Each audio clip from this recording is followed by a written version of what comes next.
Burkina Faso, a landlocked nation in West Africa, has become an unlikely focal point of global attention. Once considered a relatively quiet country on the international stage, it now finds itself at the center of a dramatic political transformation that has captured the world's gaze. At the heart of this attention is Captain Ibrahim Traoré, a young and ambitious military officer who has rapidly ascended to become the country's interim president. His rise has been nothing short of meteoric, surprising both observers within Burkina Faso and those watching from abroad. Traoré's rise is inextricably linked to a series of coups that have shaken Burkina Faso in recent years, reflecting a deep-seated dissatisfaction with the ruling class and the lingering legacy of colonialism. The country has experienced a period of profound instability, with power changing hands through force rather than the ballot box. Traoré's path to power began in September 2022, when he led a coup against Lieutenant Colonel Paul-Henri Sandaogo Damiba, seizing control of the government in a swift and decisive move. Damiba himself had seized control from the democratically elected president, Roch Kabore, earlier that same year, in another military takeover that further destabilized the nation. These back-to-back coups exposed the fragility of Burkina Faso's political landscape and the simmering tensions within the military. The rapid succession of power grabs revealed just how volatile the situation had become. The reasons behind these coups are complex and multifaceted, rooted in both historical grievances and present-day challenges. A primary factor is the government's perceived failure to address the escalating security crisis gripping the nation. The inability to protect citizens from violence has been a major source of frustration. For years, Burkina Faso has been plagued by Islamist insurgencies, leading to widespread violence, displacement, and honestly, a humanitarian crisis. Entire communities have been uprooted, and thousands have been forced to flee their homes. The inability of successive governments to effectively combat these groups fueled public anger and eroded trust in their leadership. Many citizens felt abandoned and desperate for change. Traoré, with his youth and image as a man of action, capitalized on this sentiment. He positioned himself as someone who could deliver results where others had failed. He presented himself as a decisive leader capable of restoring order and security, promising to take bold steps to confront the nation's challenges head-on. His rhetoric resonated with many, particularly the youth, who saw him as a symbol of change and a break from the old guard. For a generation longing for hope, Traoré represented a new beginning. Traoré's rise to power, while bloodless, marked a turning point in Burkina Faso's history, ushering in an era of uncertainty and transformation. The nation now stands at a crossroads, its future shaped by the choices of its new leaders and the resilience of its people.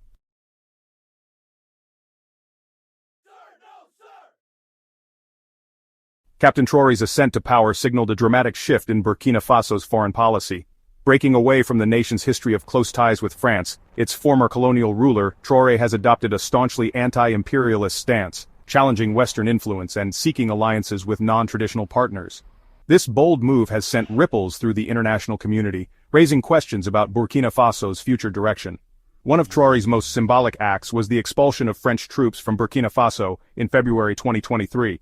This decision marked a definitive break from France's military presence in the country, which had been a source of contention for years. Many in Burkina Faso viewed the French troops as ineffective in combating the Islamist insurgency and even accused them of complicity in the country's instability. Traoré's decision to sever military ties with France was met with mixed reactions. While some applauded his boldness in asserting Burkina Faso's sovereignty, others expressed concerns about the potential security vacuum it could create. The move highlighted Traoré's determination to chart a new course for Burkina Faso, one free from the perceived shackles of neocolonialism.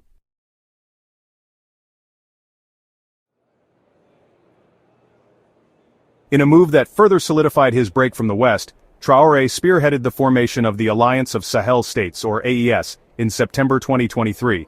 This bold initiative marked a significant turning point in the region's political landscape, signaling a new era of self-determination for its members. This regional bloc made up of Burkina Faso, Mali, and Niger represents a united front against terrorism and foreign interference.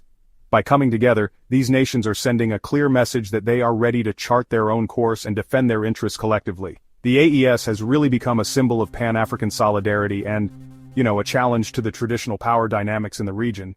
It's inspiring a sense of pride and hope among many Africans who have long felt marginalized by global politics. The creation of the AES reflects a growing sentiment among some African nations that they need to take control of their own destiny, free from Western interference.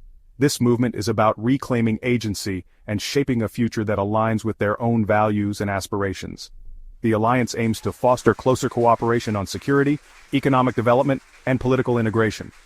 By working together, the member states hope to build stronger institutions and create more opportunities for their people.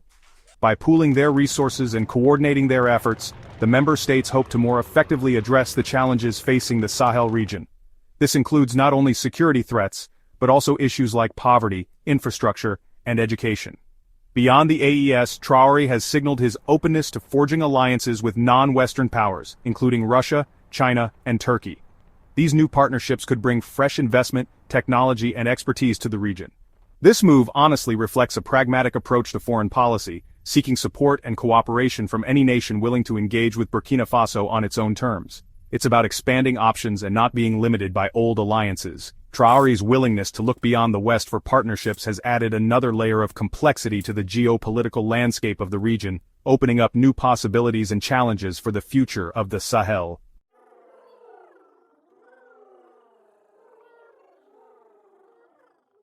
Since assuming power, Captain Traoré has implemented a series of domestic reforms aimed at addressing some of Burkina Faso's deep-seated challenges. His leadership has marked a significant shift in the country's political landscape, with a focus on tackling issues that have long plagued the nation, such as poverty, corruption, and lack of opportunity.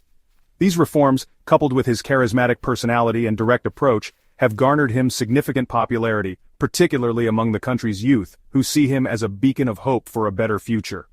Many young people feel empowered by his message and believe that real change is finally within reach. One of Traoré's flagship policies has been the nationalization of Burkina Faso's gold mines, a bold move that has sent ripples through the nation's economy and political circles. This move, aimed at ensuring that the country's mineral wealth benefits its people, has been widely praised by those who view foreign exploitation of resources as a major impediment to development. For many, it represents a reclaiming of national pride and economic independence.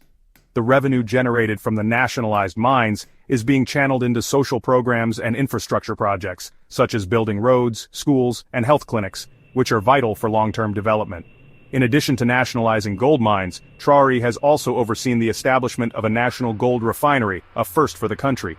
This ambitious project, with a capacity to process 150 tons of gold per year, is part of Traoré's vision to make Burkina Faso a major player in the global gold market and to add value to its natural resources before export. The refinery is expected to create jobs, boost the economy, and reduce Burkina Faso's reliance on exporting raw materials. It also aims to foster new skills and opportunities for local workers. Traoré's commitment to improving the lives of ordinary people extends beyond economic reforms, touching on social and cultural aspects of daily life. He has also made symbolic gestures to demonstrate his solidarity with the masses, such as participating in community events and sharing meals with citizens. For instance, he refused to accept a presidential salary, choosing instead to remain on his modest captain's pay, a decision that has further endeared him to many who see him as a true servant of the people. This act of selflessness has resonated with many, further cementing his image as a man of the people.